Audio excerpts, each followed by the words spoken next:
अपने सुन रहे छी एमएन प्रोडक्शनक प्रस्तुति।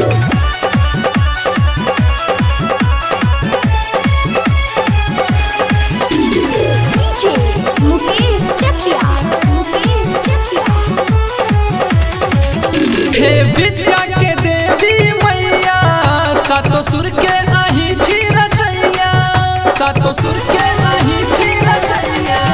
हे विद्या के देवी मैया सातो सुर के आही छी रचैया। विनती करै छी चरण धरै छी मन में लेने आशा आशा। नजरिया दियो कनि माता खबरिया लियो कनि माता खबरिया लियो कनि माता।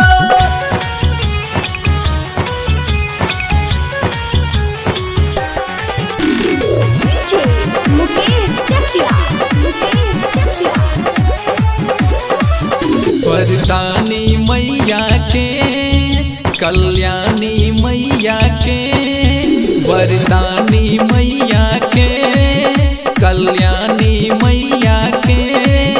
नित्य ध्यान लगायब त बूझू हल भजत सब परेशानी के।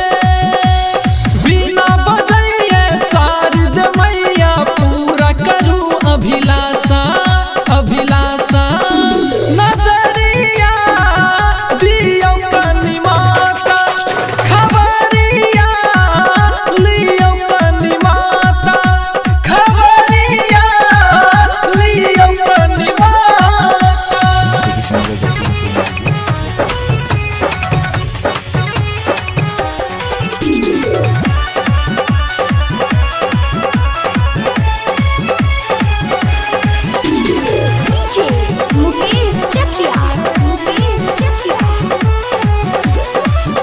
आहा ज्ञान के देवी माँ, आहा साज के देवी माँ। आहा ज्ञान के देवी माँ, आहा साज के देवी माँ। चहुदिस जे सरगम बाज रहल सुरताल के आही देवी माँ। लाल सपुराबू रस्ता देखाबू माधव गबैया गाथा गाथा। नजरिया दियो कनि माता खबरिया लियो कनि माता खबरिया लियो कनि माता। हे विद्या के देवी मैया सातो सुर के आही छी रचैया, सातो सुर के आही छी रचैया। हे विद्या के देवी मैया सातो सुर के